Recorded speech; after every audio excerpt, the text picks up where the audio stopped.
First bill 377 by Senator Ashford. He's excused. Senator Chambers, for what purpose do you rise? I'll carry the bill. Are you authorized to carry the bill for Senator Ashford, Senator Chambers? No, I'm not, but I don't see the vice chair of the committee either.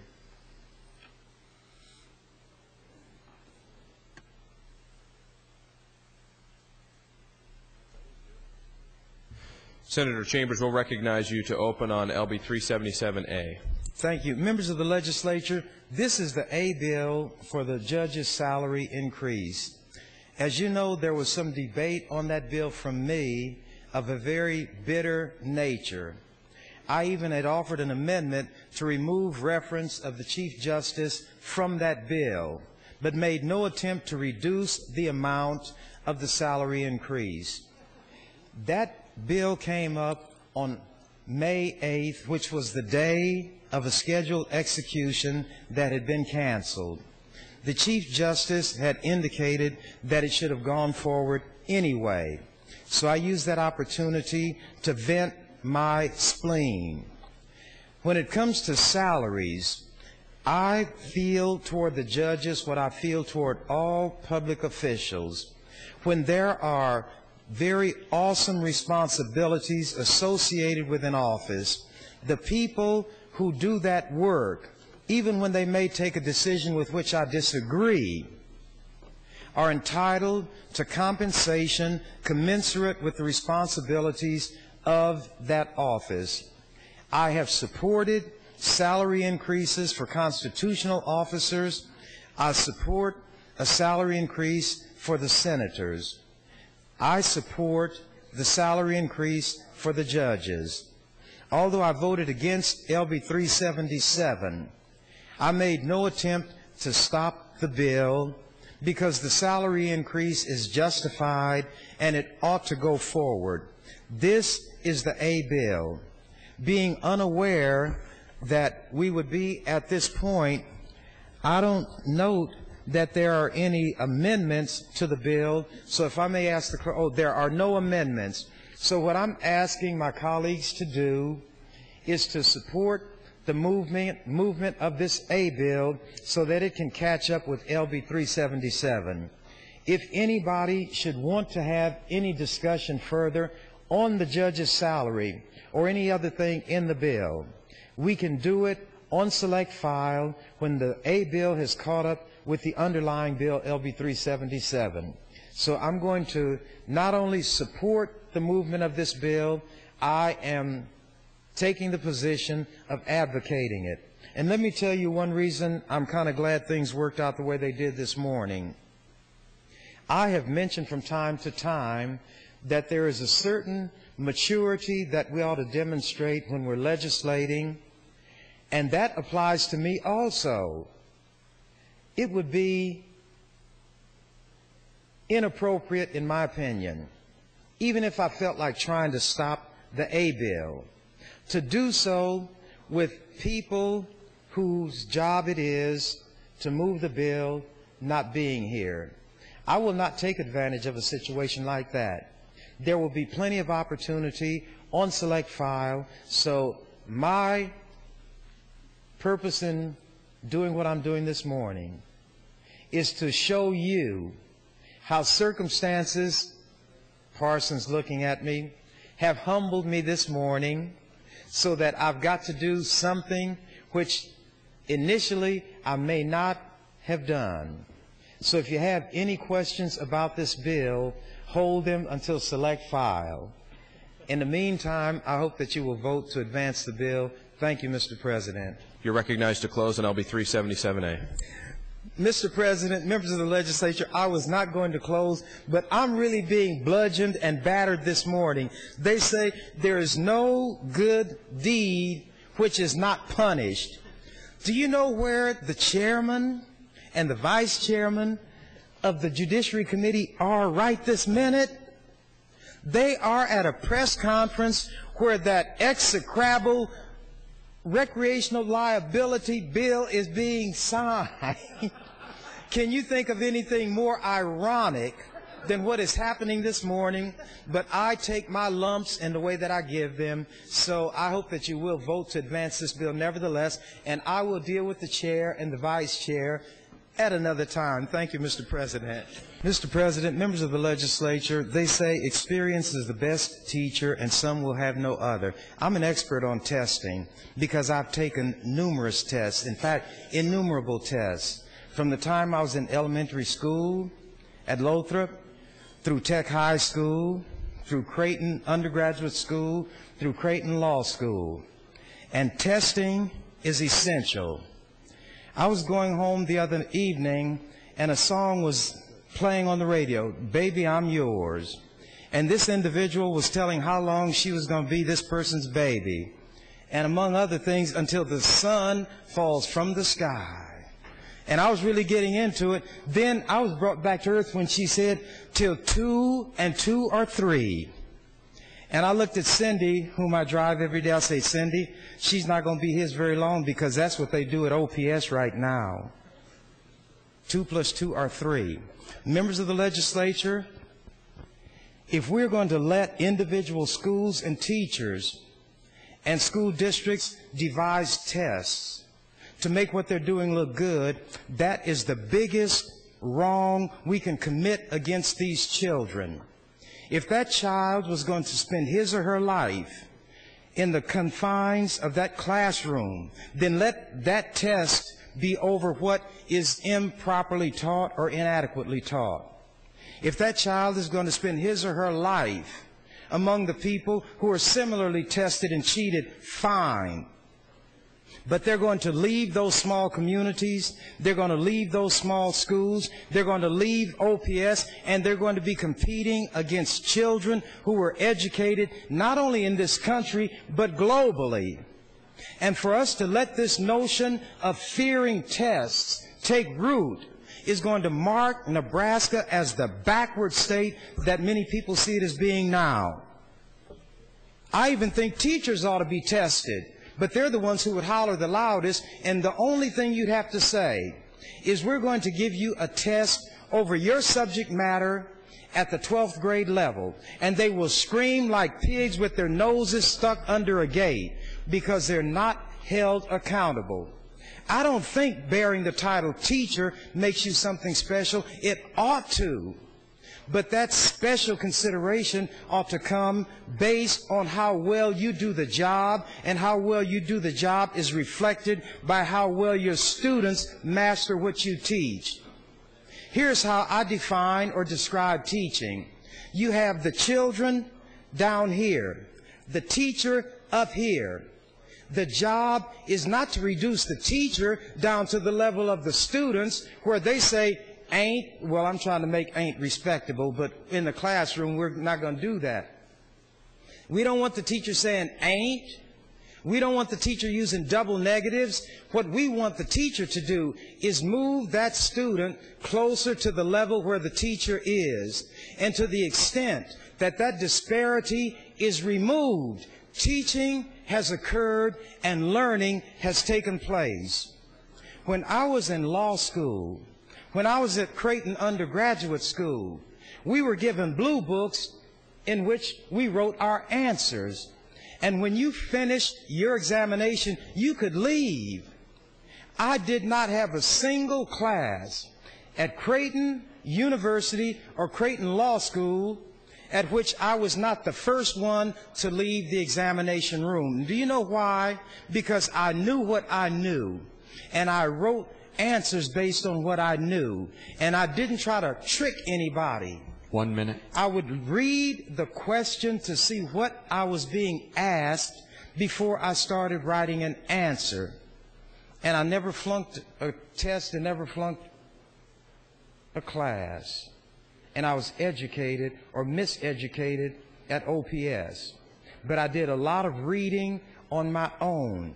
And I'm going to have a few more things to say about testing, because whenever I hear people say, we don't want to test, something is wrong with that system and something is wrong with those people, and they want to keep these children as dumb as a post so that these teachers and administrators are not held to a level of accountability which they ought to be. They are paid to do a job, and we should hold their feet to the fire and make them do it. Thank you, Mr. President. Mr. President, members of the legislature, Senator Harms and I see so many things eye to eye that there might have been a misperception, at least there was on my part when I was under the balcony. I thought he was disagreeing with the point I was trying to get across. Here's the point that I want to make. If our children are achieving at the 3rd grade level, but have been passed on through school until they get to the 6th grade, and a test is administered, I don't want that child to be given a 3rd grade test. I want that child to be given a 6th grade test so we can see how the system has failed that child and know what is needed to be sure that when that child leaves kindergarten, he or she knows what a kindergartner should know. 1st grade, the same thing, 2nd, 3rd, and so forth. When I say quality education, what I mean as a start is that a child leaves a certain grade level knowing what that child should know. And then the child is taking a step at the time until the entire staircase is surmounted. If we can engage the minds and imaginations of these children, and school does not become a chore and a bore, it does not become a place they dread going, they will develop a love of learning. The human mind is engineered to know. And people are going to apply their mind and know something. Our responsibility as adults is to encourage them to know what that proper something is as they pass through life. And we need to teach them to read. We need to teach them to figure, which means do math. They need to know what science is and something about a scientific method of thought, which means logic. 2 follows 1, 3 follows 2, 4 follows 3, and so forth, and take them at the level we find them and move them from that point. And the testing lets us know whether that child is mastering at that grade level what he or she should know. These children are going to have to compete against children who are being taught in a better way than I think in general is happening in Nebraska. And that's why there is so much fear on the parts of teachers, teachers' unions, administrators, and superintendents. They've had an easy go of it, and they don't want anybody to rock their boat or disturb the flowery bed of ease on which they've been allowed to recline without being accountable to anybody for all of these generations. And my children are the ones who are the walking, living examples of the failure of this system. And as long as I'm in this legislature, I'm going to do what I can to ensure that that failure is mitigated, that it does not continue, and that programs are put in place that realistically address these problems. I don't want a child to pass on through a grade just for his or her psyche. I want some heat to be put on these teachers and let them know that in the same way, if I'm a surgeon and every patient who goes under my knife comes out on the other side, a client for the undertaker, I'm not going to be allowed to have hospital privileges at that location unless it happens to be a packing plant. 1 minute. So if these teachers are not doing the job, out of here. Don't pay them extra money to do their job. But if they're doing their job, pay them well. If they are doing their job, elevate the status of a teacher. These are the ones who are assigned the responsibility of shaping the minds of our children. But don't let them translate that responsibility that is reposed on them into a notion that they're already discharging it, therefore they should get more money and extra benefits to do what they're paid to do. No, if they don't do the job, fire them. That's the best sensitivity training in the world.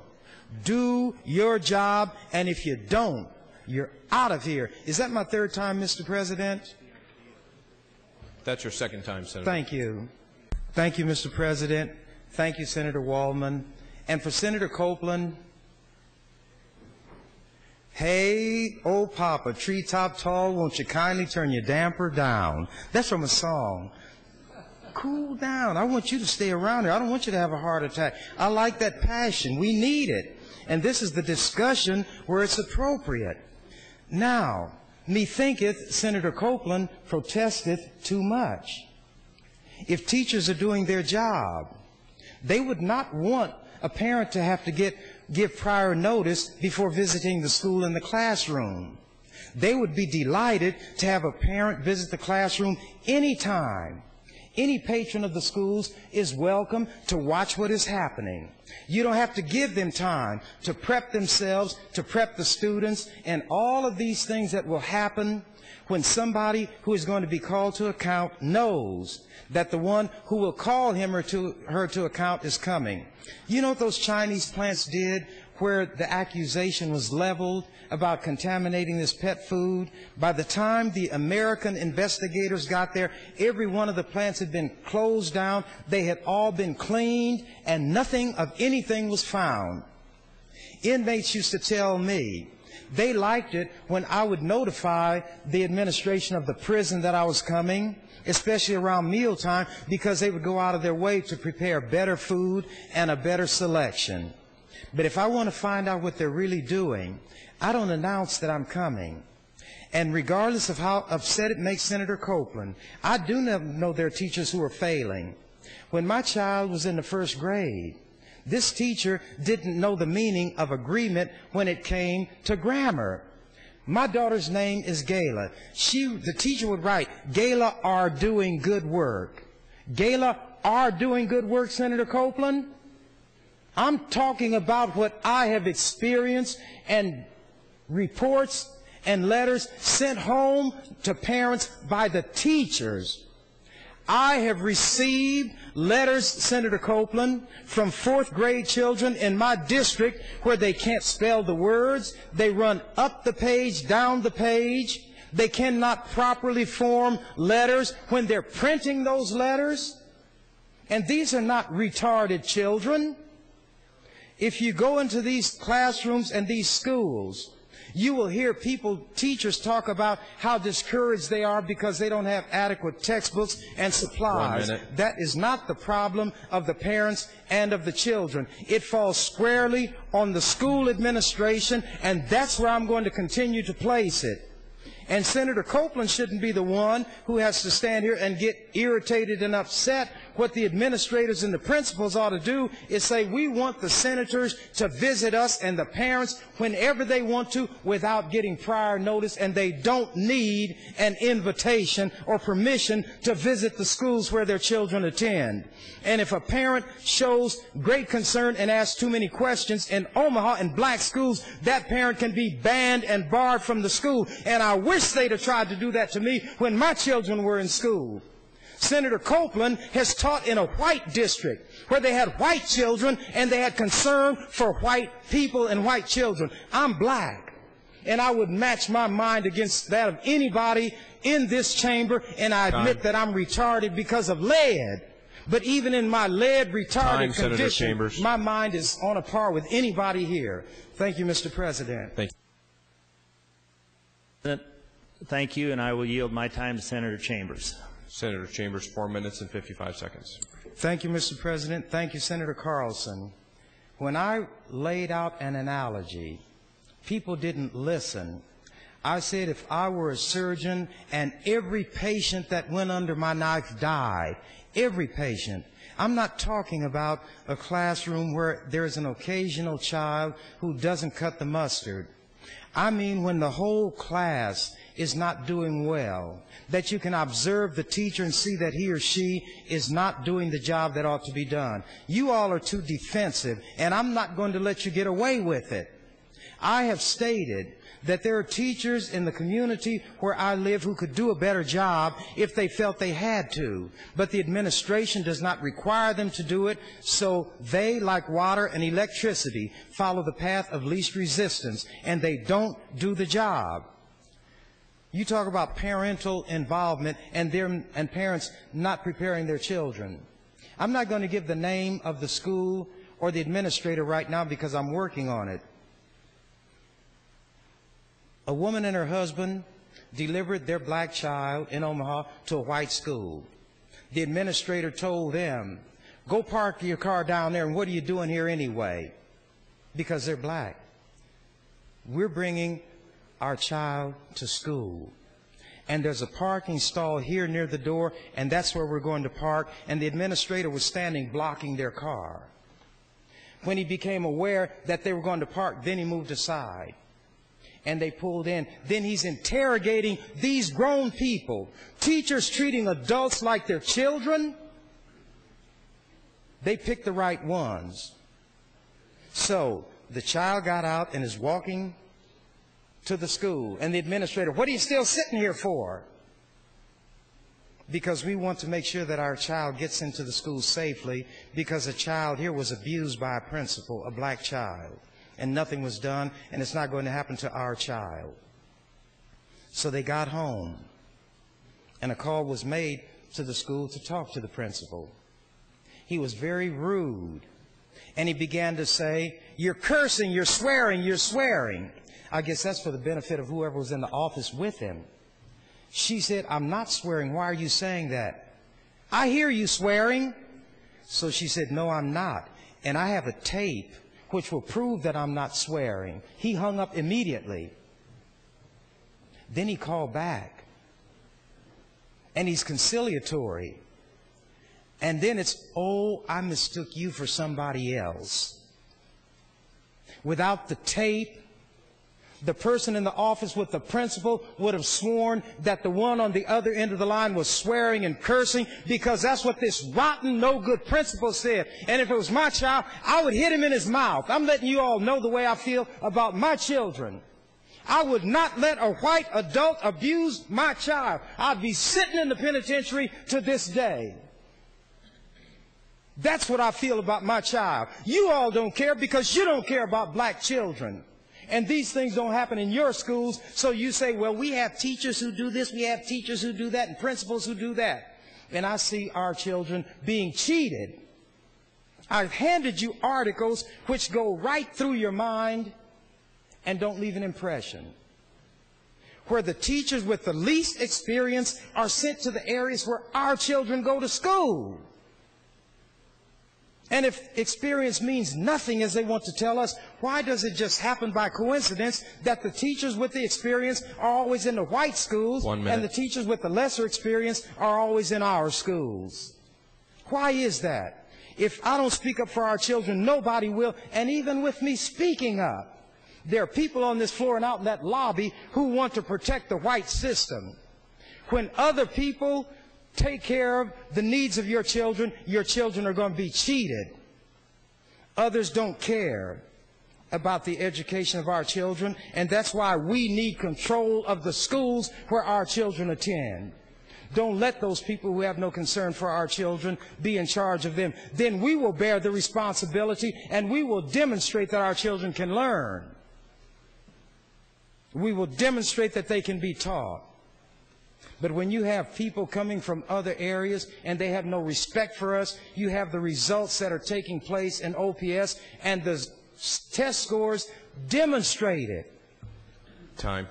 Thank you, Mr. President. Yield my time, Senator Chambers. Senator Chambers, you have 4 minutes, 55 seconds. Thank you, Mr. President. Thank you, Senator Aguilar. Senator Howard is one of those missionary-type people who's going to talk about how she's been through her schools in North Omaha, and they're all doing a great job. She's the one who is in league with OPS and probably is the only one that school board would allow to convert a school board meeting into a political rally for Tom Osborne when he was running for governor. And it was carried on the news. And they were cheering and clapping for Osborne, and she was suggesting that people alter their political affiliation so they could vote for Osborne against Heinemann. Now, if a black person, a poor white person, or a Latino person went to the school board and had supporters in the audience, and they would clap when something was said, the gavel would strike the table and they would be called to order. But because she and Osborne were speaking against the partition of OPS, the school board went along with it, and that's what we see happening. So she lacks credibility. She also doesn't know and doesn't care that when they ended busing, there were 3 grade levels of black children who were bused to white schools, 1 grade level of white children. When McKeel ended busing, those 3 grade levels of black children came back to their neighborhood schools, and they were assigned to teachers who said in the newspaper, we have no experience in teaching these children.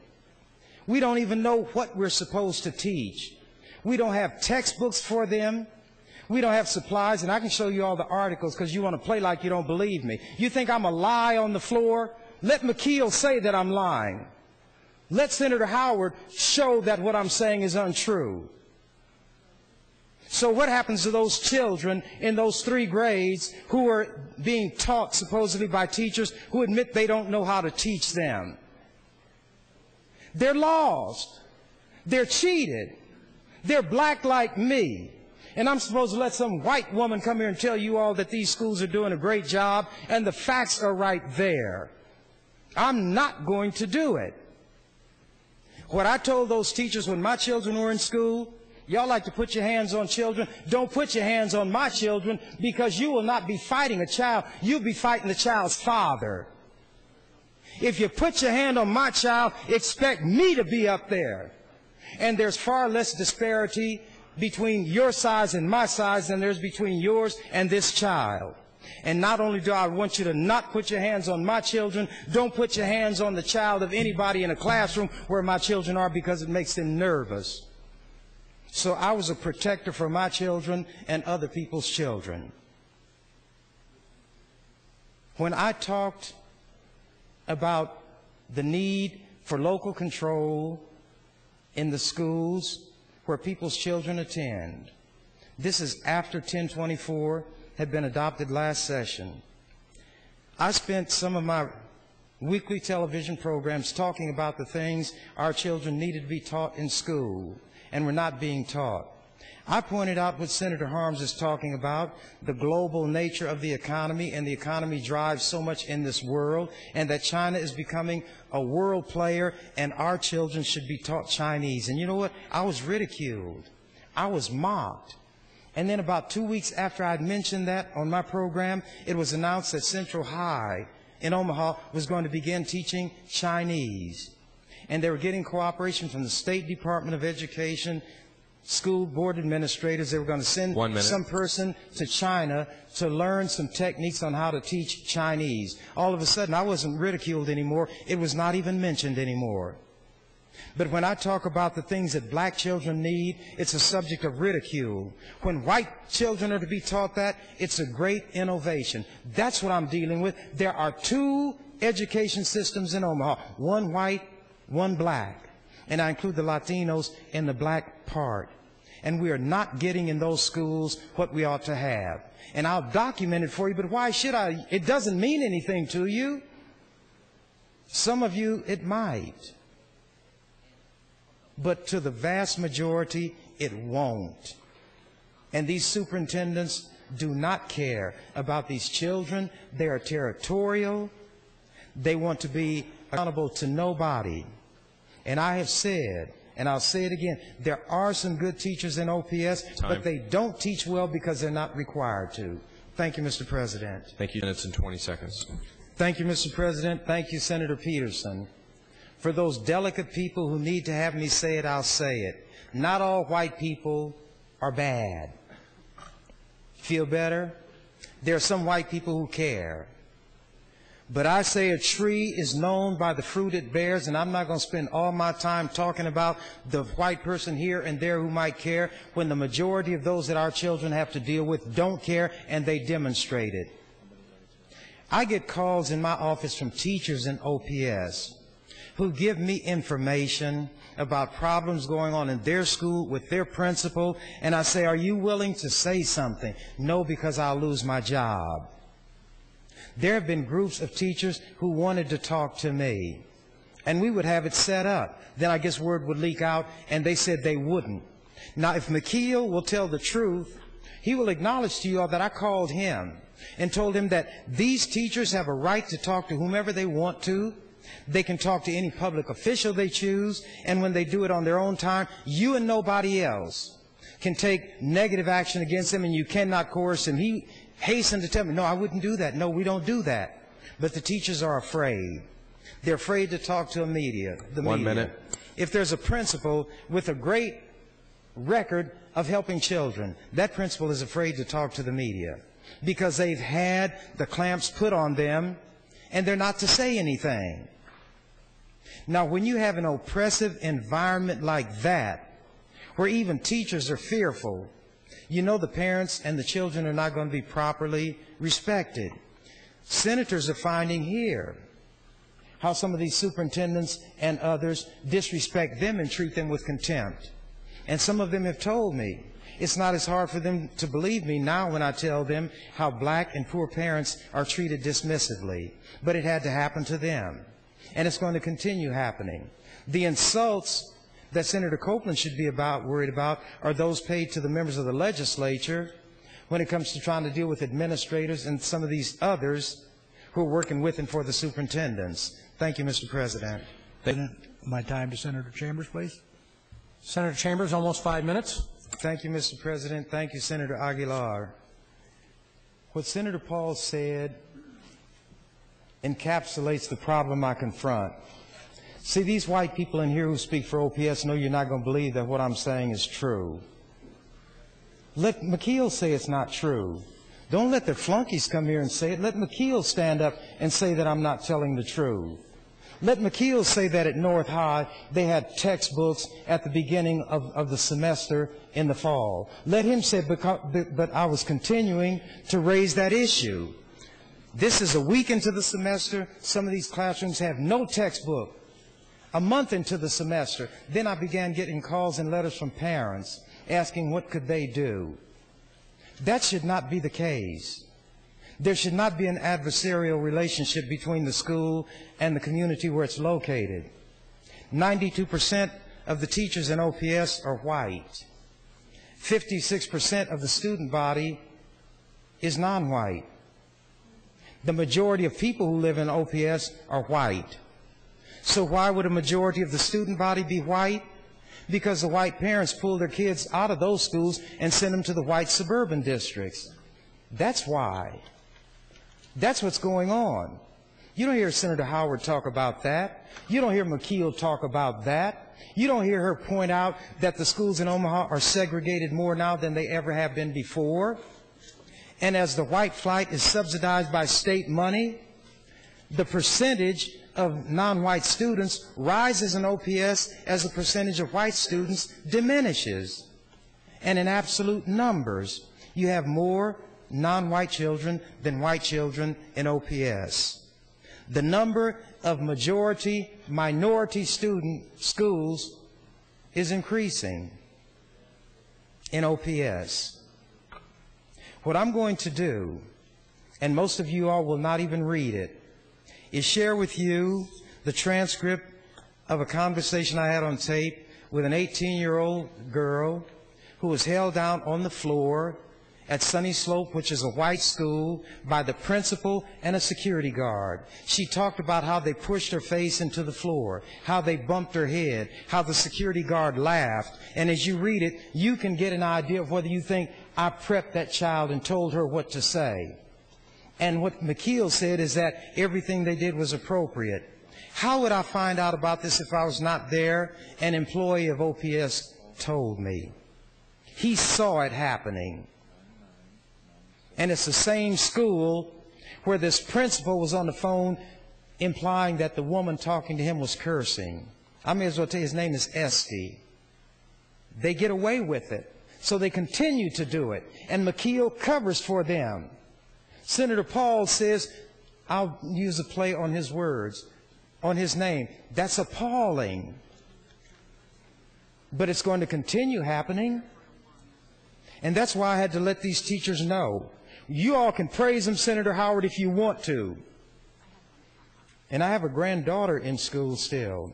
And my grandson, who's in high school, is bigger than I am, so he should be able to take care of himself. But if he can't, they have a grandfather. At my advanced age, if somebody puts their hands on my child, that means they want to whip me too. And I mean it. You all are the ones who have the luxury of saying, we're going to discuss this, we're going to talk about it, we're going to have a conference. They're not putting violent hands on your children. These children can watch and see how when we go to visit these schools, nothing happens. Suppose they blow up a school. You say, worst thing in the world. 1 minute. Then you show where this teacher and the security guard held this little girl on the floor. She talked about how her arms were continuing to hurt her. And nothing was done about it. I shared it with a prosecutor. Nothing could be done because it'd be her word against the principal's word. But if it was a little white girl held on the floor by 2 black men, what do you think would happen? You know what would happen. Sometimes I just wish I knew profanity like I knew as a child and would use it here, because that would catch your attention, because that's what you understand. But when somebody uses your idiomatic English, you don't take it seriously. But if I'd use a few bad words and use the B word with reference to some of these teachers and SOB with reference to some of these principals and the F word, then you'd all be listening. And you say, uh-oh, he's serious. Well, if that's your attitude, why should I think I can come here and get you to do anything? And yet you want me to say, well, these white people really care. Thank you, Mr. President. Thank you, Mr. President. Thank you, Senator Ashford. Members of the legislature, before Senator Rakes and I collaborated on LB 1024 last session, I said on this floor, and I said at other places, if OPS would show me a plan they're putting in place that would bring fair treatment to the children I'm concerned about and start addressing the achievement gap, I will support OPS. I will be their biggest cheerleader. Well, their lobbyists and other people told them they don't even have to talk to me. And at that time, I was willing, and I said it publicly, and they turned their back. I'm not going to keep crawling to them saying, please talk to me. No, I'm going to use what tools are at my disposal to bring about a change. Senator Howard doesn't know about this. Senator Copeland doesn't know. You all don't know how much time I've spent trying to get OPS to listen. But because they have people like Senator Howard, they feel like they don't have to. Well-intentioned people like Senator Pauls, who says, I just can't believe what Ernie is saying. And others who don't believe it because you don't want to, and it doesn't happen to your children. Why do you think I stand up here and rail day after day saying the same thing over and over if I'm lying? Why would I lie? What would I gain by lying? But whether you believe it or not, I'm going to speak for these children. And I'm going to do everything I can to help them, and I'm going to have to start getting in the way of you all doing what you want to show you what it might feel like when you're frustrated in trying to do something for those who you think are entitled to something. This body is never going to be truly reflective of the society of which it is a part, because those who are of my complexion, those who speak a different language, are not included in the equation. Unless, like OPS in these schools where they get additional money because of poverty, English as a second language, and some of these things, and the money when it comes from the state is not earmarked. So it comes into OPS and it's not spent in the classrooms where the children are located for whom that money is sent. It's sent to other places where people of your complexion are because they're worried about you all. They have to please you all. But they have contempt for people such as me and the children of my complexion. But I'm not going to let them get away with it. And I'm not going to come on this floor and swallow my tongue and be quiet because you all don't believe what I'm saying. But a day is going to come when you are sowing the whirlwind. Not, you're going to reap the whirlwind. You're sowing the wind, you'll reap the whirlwind. And you don't need to ask, why are these kids like this? Why are they like that? You hear America saying now, why do people all over the world hate America? Thank you, Mr. President. Would strike sections 10, 11, 12, 13, 14, 15, 16? Yes, thank you. Mr. President, members of the legislature, This is a motion to return the bill to select file for a specific amendment. I cannot get out of my craw the unwillingness of the legislature to reduce that sales tax by 0.5%. So what this amendment is going to attempt to do once again is to reduce the sales tax. I almost said to 4.5%. Then people would have thought that I was really being good by saying, well, we'll make it 5%. That's what they do in jewelry stores. They have a bracelet that's worth $0.25. They put the price up to $5. Then they put it on sale for $4, and people buy happily a 25-cent bracelet for $4, and they think the jeweler is really a nice, generous person. I will not do that, because I think when it comes to the sales tax, most people are aware of what the rate is right now. We are always asked, if you attempt to do this, where will money come from to offset? You will notice that in the first line, several sections will be stricken, so that you will know what will happen. The estate tax will be reimposed, and the construction labor sales tax will be reimposed. There is no justification whatsoever that is valid, which would take the sales tax off construction labor on commercial structures. The estate tax, as was discussed previously, is designed to avoid the accumulation of wealth in one locus and be passed on, not locust, locus, L-O-C-U-S. I think I better make that as clear as I can. And pass it through inheritance unscathed.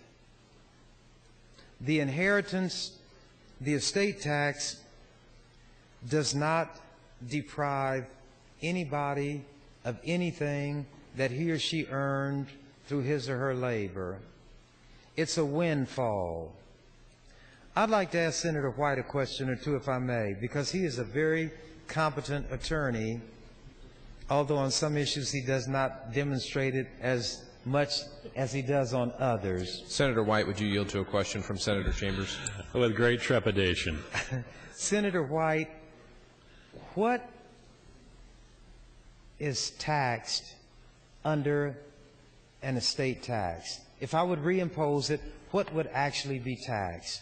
Under the estate, under our law, it would be non-exempt property passing from a generation to another.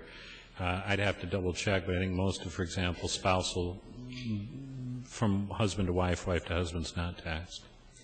And Senator White, there was a theory which led to taxing this kind of non-exempt property. Is that correct? Yeah, absolutely. It's a very old theory. De Tocqueville, who was one of the great commentators on democracy, articulated it, and there were two rule law.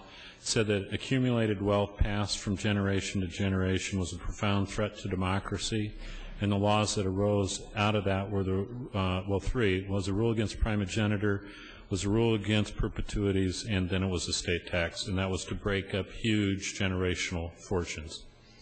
Senator White, the last time you checked it, is America characterized as a democracy?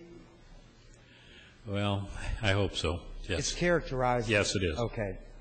Is Nebraska a part of the United States? Yes. So Nebraska would be a part of a democracy. Yes, sir.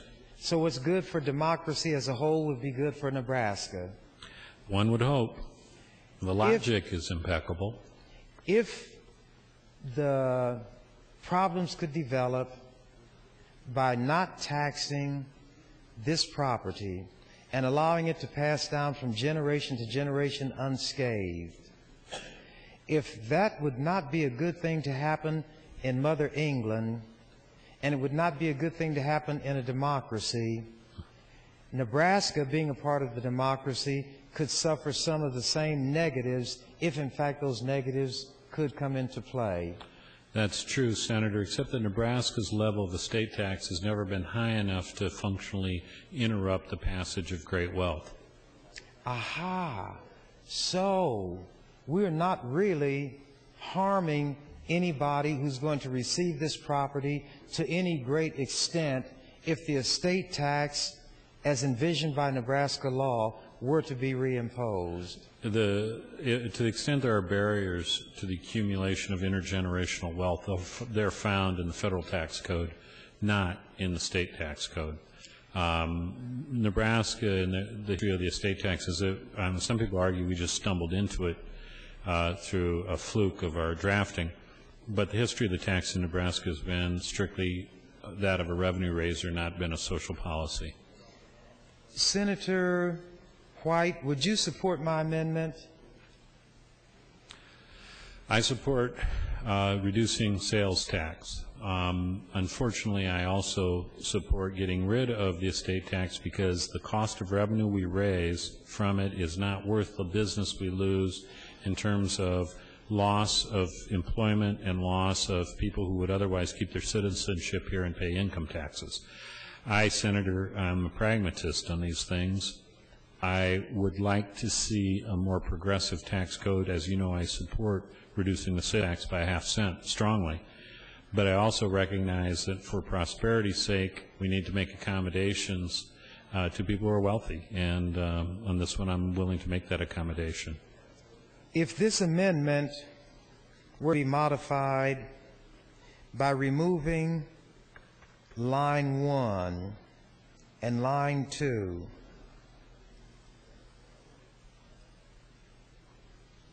so that we would not reimpose the estate tax, let me stop there and ask you another question. Are you opposed to reimposing the sales tax on construction labor?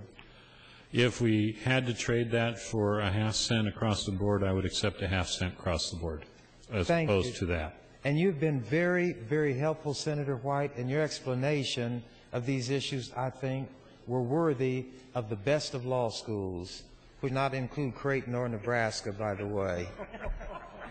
Because if somebody had gone to one of those schools and attempted to learn in a semester what you taught to those of us who are lay people in fewer than 5 minutes, they would be fortunate. Mr. President, members of the legislature, being realistic, I don't believe there's any way I could craft an amendment which would reduce the sales tax by ½ cent and persuade this body to adopt it. And this gives me an opportunity to talk about something else. We've got all these new senators who were praised to the highest. They were going to bring us nirvana. They were going to take us to nirvana, and they were going to bring us the millennium.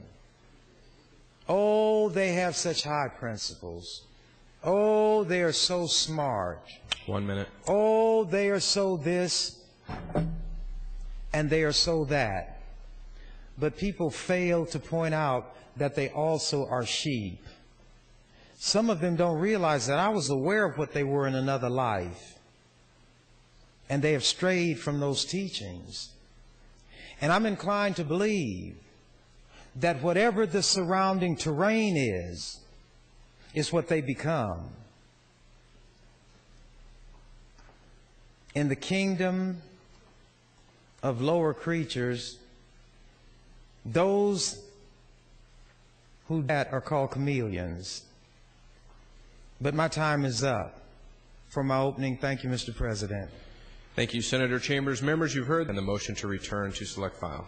Thank you. And Mr. President, members of the legislature, you have the opportunity to see me admit to an error. The amendment that is actually on the gadget that I did not withdraw simply strikes the language relative to the construction labor.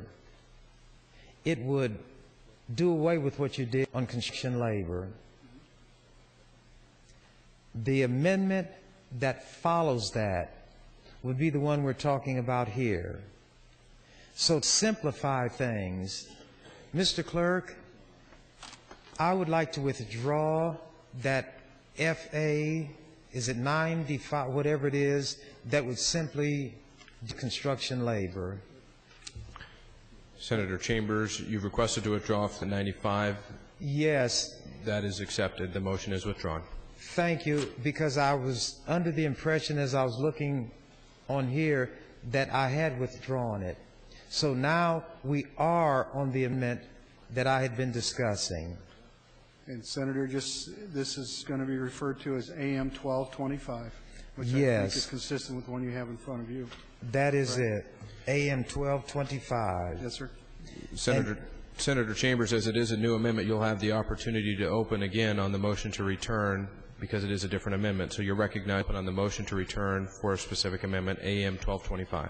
Thank you, Mr. President. This is one of the reasons I think that the clerk is entitled to a salary increase, and it's within our power to grant it. But at any rate, this amendment now is the one before us and is consistent with what the gadget will show. I will not take Senator White through his explanation again. I will not repeat everything that I had said. And I will resume where I'd left off about all the praise and puffing up given to these new senators. Some have merited it, but overall, pretty poor stuff. Sheep, S-H-E-E-P. First thing that everybody needs to understand, in fairness to these new people, is that a group is not going to come into a political system and change it. You saw when the demagogues took over from the Republicans at the federal level that some of the discussion of being too close to lobbyists, other things that the Republicans were guilty of, have now just been passed on over to the demagogues, and you can't really tell any difference. I wouldn't belong to either party. One thing old George Corley Wallace said that turns out to be true, ain't a dime's worth of difference between the two of them. He probably said betwixt the both of them. And they ain't, especially in Nebraska. And before these new people get the big head too much, they need to start looking at what this session has become as a result of their sheep-like activities. First of all, you're too quick to vote for cloture.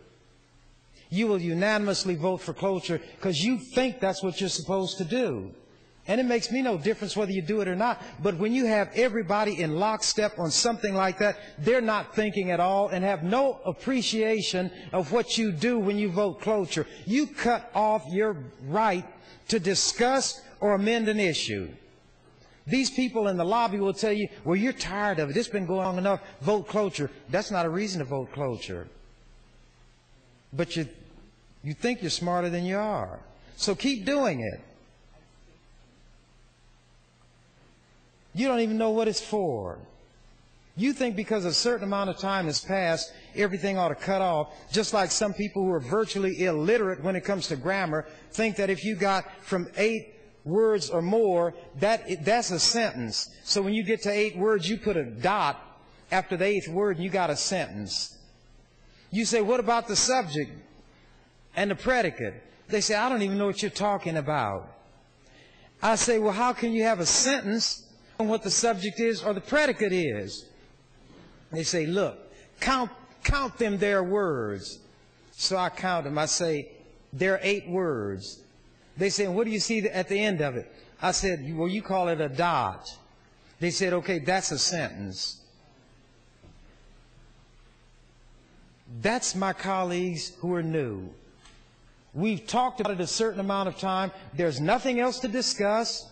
No need to discuss it. But if certain people are putting a bill, you're not going to do it because you're under their sway, and you don't think and you can't think because they're the ones who let you know what is all right to do and what is not all right to do. That's how you behave. When I'm out of here, if term limits are not overturned, we're going to have a bunch of people who are non-thinkers, who are sheep, and cannot set a tone for those who are going to come after you. You'll be out of here 6 years later. You will not have done anything to maintain the integrity of the legislature as a body where rigorous, full, and sometimes extensive debate of issues will occur. These others are going to know less than you do. That's why society is continuing to become dumber and dumber.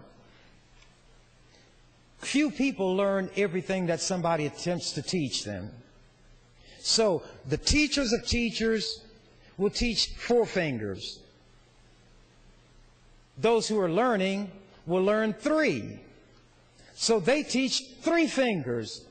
And those who are being taught by them learn 2. That person teaches 2 fingers, and the one being taught learns 1. That one, to the extent that he or she can, will teach 1 finger, and the one being taught says, what's the use? That doesn't mean anything. I don't have to pay attention to that. And if somebody does, this person can get a job, I can get a job too, because that's all that's important. Get me a job and make me some money. And society is dumbed down in the way that this legislature is being dumbed down now and will be dumbed down even more. You all don't read these bills. You don't inform yourself on the rules. You follow what the lobbyists tell you to do. You follow what your political party tells you to do. And the parties are going to take over, and they're going to run this legislature, and it will be ruined, and it can never recover. You know why it won't? The maximum amount of time anybody will be here is 8 years. That's not enough time to develop anything in the way of a tradition, anything in the way of institutional memory. You don't even take the time to find out why things that are going on now are the way they are. Some lobbyists will tell you, well, that's not important, just get rid of that. And here you come running in here with a bill getting rid of it. Then you're offended if somebody asks you questions. Or you tell us, well, somebody in my district told me to offer this bill, and you think that means everybody here ought to go along with it and be dumb because you are. You brought it in here, and so everybody's supposed to go for it. Well, many of them will, but I won't, because I don't care what you think. The legislature as an institution is more important to me than any of you or all of you put together when it comes to whether or not we function in the way the legislature should. Y'all are supposed to be tough-minded, not thick-headed, tough-minded. You should be able to deal with these issues and focus on them and work them as long as we need to come up with worthwhile legislation. So why do you think I'll offer amendments to bills I don't even like? I'm looking at one of our young sisters over there, sit red over there, Scarlett, had a bill to do something about breakfasts for little children, reimbursement. And the bill went so far, and she was satisfied because she got something. But I was not satisfied. And I didn't want them to even have in the statute language that would allow them to prorate that amount of money. It's so small anyway. I didn't want that suggestion to be there that when a cut has to come, we're going to look directly at this proration that's allowed on this piddling amount in the way of reimbursement for school lunches. So I went beyond what she was going to do, because I feel a responsibility and an obligation whether my name is on a bill or not. There are some things that ought to be done and some things that ought not to be done. What you going to do when I'm not here? You'll be comfortable. You know why? Because nobody's going to raise these issues. Comfortable. Running around, bumping into this wall, bumping into that wall. You'd be just like that little round with the wheels on it that is a vacuum cleaner and need a human being to operate it. You just wind it up or whatever you do, and it runs under the table. If it hits it goes that way. Follows the path of least resistance, then no resistance, and that's what you all will do. You run, bump into the wall, you run over there, bump into the wall, you run this way and that way with no plan. No parent plan. If you ants, they look like they're going every way. But if you study ants, you see that there is method.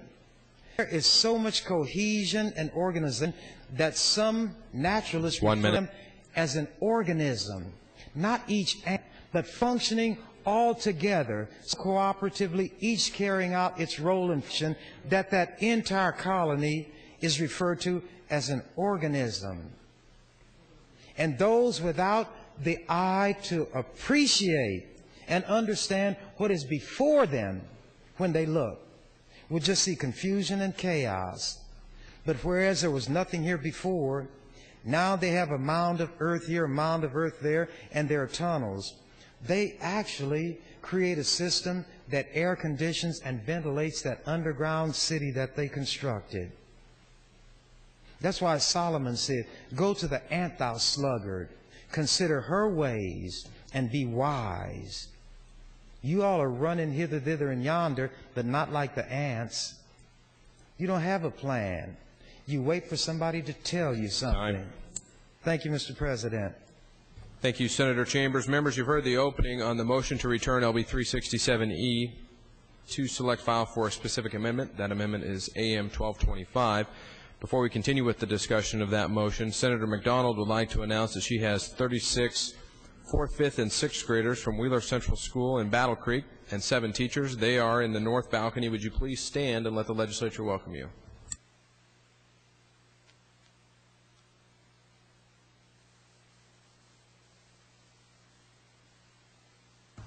Thank you for visiting the Nebraska legislature. Senator Chambers, you're recognized to speak on the motion to return to select file. Thank you.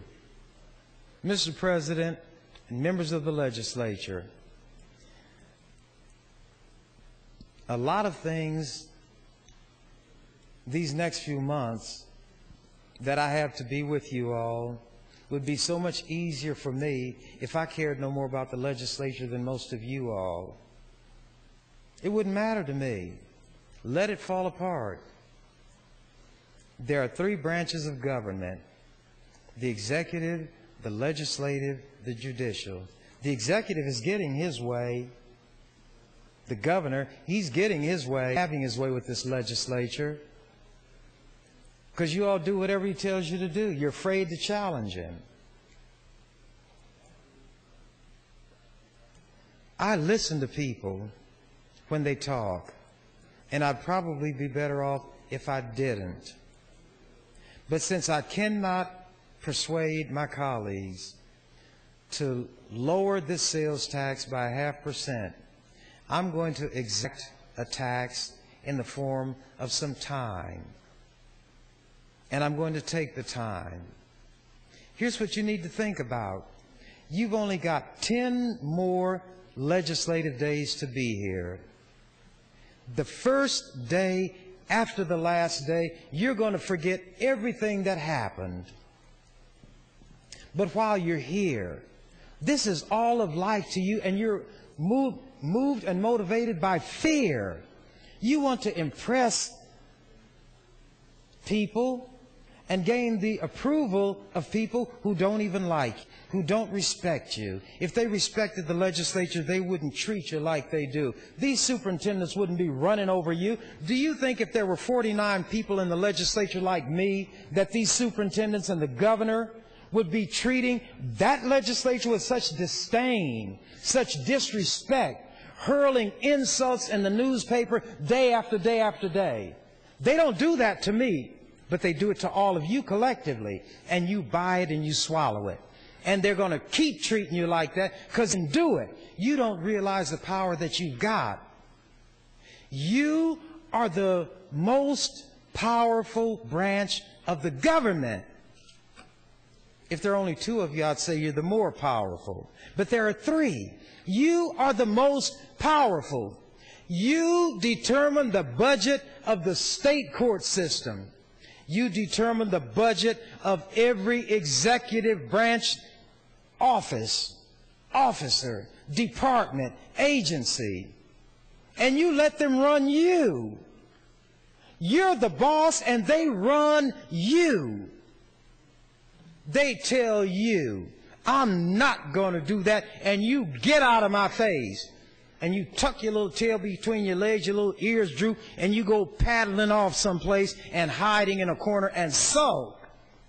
Can you imagine what would happen in this state if one time, just one time, a flock of sheep behaved like a pride of lions? Just one time. That's all you would have to do. Even if you're shaking in your boots, put on that act one time and you'll like it. Make believe you're brave and the trick will take you far. You may be as brave as you make believe you are. 1 minute. Act the part and it will become real.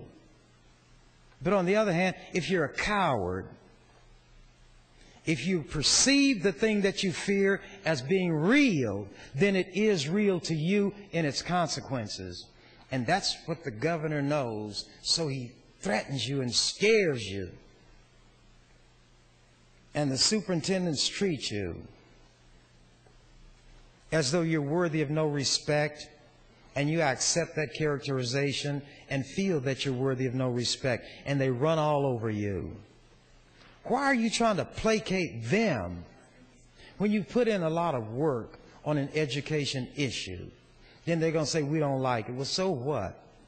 Kids didn't like castor oil, but it was best for them. Is this my second time speaking, Mr. President? It is, Senator Chambers. Thank you. Thank you, Senator Chambers. Your light is next. You may continue.